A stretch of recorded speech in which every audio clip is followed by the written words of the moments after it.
All right, we've got Where Men Win Glory, The Odyssey of Pat Tillman by Jon Krakauer. And I really love this book. I especially loved it's sort of a biography of Pat Tillman, which straight up, Pat Tillman is extremely interesting, a fascinating person. You know, he was learning about his early life, but you know, he was in the NFL. He made it into the NFL, extremely successful, making a lot of money. And you know, then when 9/11 happened, he was moved. And that's part of who he was. That's his whole vibe is like, he's not your stereotypical person. He's not your stereotypical person in the NFL. He's a deep thinker. He's thinking differently about life. And he had a high respect for the military. So when 9/11 happened, he was like, no, it's time to go.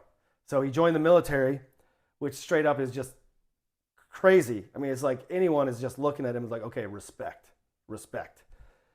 So he went over and he ended up being killed in friendly fire, which then goes into the next part, which is how his death was basically used by, you know, for political reasons. You know, the military and politicians used his death to sort of basically further their agenda, which is sort of, dude, that's the story of like, dude, any amazing person in history.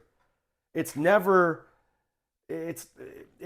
only about how amazing they are and pushing their message, pushing who they were. It's about people using them to push their message. So Pat Tillman was an amazing person, and then when he died, they covered up his death because he was killed by friendly fire, and they didn't let that info out to the public for like 5 weeks. Yeah, I read this book probably 7 years ago, so if I'm messing up some of the information, that's why. But you know, it's like he was just such an amazing person, and his death was used to push someone else's agenda. So anyway, it was an extremely interesting book. I think, you know, we owe it to Pat Tillman just for what he did. He's earned our respect to where it's like, dude, straight up, I want to learn about his life, and I highly recommend it to anyone out there who is interested.